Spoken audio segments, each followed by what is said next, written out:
Hi friends, ಇದು two stay A mini vlog. ನಾನಿವತ್ತು ಮಾರ್ನಿಂಗಿಂದ ವ್ಲಾಗ್ನ ಶುರು ಮಾಡ್ತಾ ಇದ್ದೀನಿ. ನಾನಿವತ್ತು ಬೆಳಗ್ಗೆ ಟಿಫನ್ನಿಗೆ ನಿಂಬೆಹಣ್ಣಿನ ಚಿತ್ರಾನ್ನ ಮಾಡ್ಕೊಳ್ಳೋಣ ಅಂತ ರೆಡಿ ಮಾಡ್ಕೊತಿದ್ದೆ. ಆಲ್ಮೋಸ್ಟ್ ಅಲ್ಲಿ ಎಲ್ಲರೂ ಮನೇಲೂ ಮಾಡ್ತೀರಾ, ಅದರಲ್ಲೂ ಈರುಳ್ಳಿ ಹಾಕಿ ಮಾಡದೇ ಇರೋ ಅಂಥ ಚಿತ್ರಾನ್ನ ಇದು. ಬ್ಯಾಚುಲರ್ಸಿಗಂತೂ ಹೇಳಿ ಮಾಡಿಸಿದಂಥದ್ದು. ತುಂಬ ಈಸಿಯಾಗಿ ತುಂಬ ಟೇಸ್ಟಿಯಾಗಿರುತ್ತೆ. ನನಗಂತೂ ಇದು ತುಂಬ ಇಷ್ಟ. ಈರುಳ್ಳಿ ಯೂಸ್ ಮಾಡ್ದಲ್ಲೇ ಮಾಡೋ ಅಂಥದ್ದಿದು.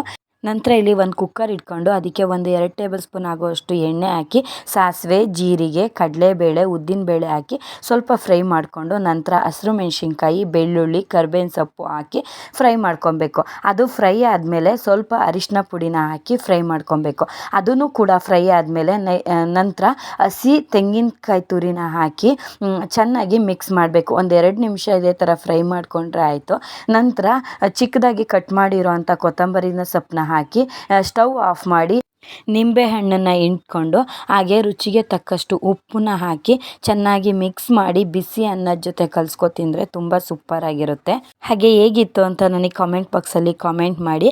ಹಾಗೆ ಇವತ್ತು ನಾನು ನನ್ನ ಯೂಟ್ಯೂಬ್ ಚಾನಲ್ನಲ್ಲಿ ಒಂದು ಲಾಂಗ್ ವಿಡಿಯೋನ ಪೋಸ್ಟ್ ಮಾಡೀನಿ. ವರಮಹಾಲಕ್ಷ್ಮಿ ಹಬ್ಬಕ್ಕೆ ಹೇಗೆ ಸೀರೆ ಉಡಿಸೋದು ಅಂತ. ಯಾರಿಗೆಲ್ಲ ಇಂಟ್ರೆಸ್ಟ್ ಇದ್ದು ಹಾಗೆ ಟೈಮ್ ಇದ್ದರೆ ಪ್ಲೀಸ್ ದಯವಿಟ್ಟು ಒಂದು ಸಲ ಚೆಕ್ ಮಾಡಿ. Okay, see you then next vlog. Bye.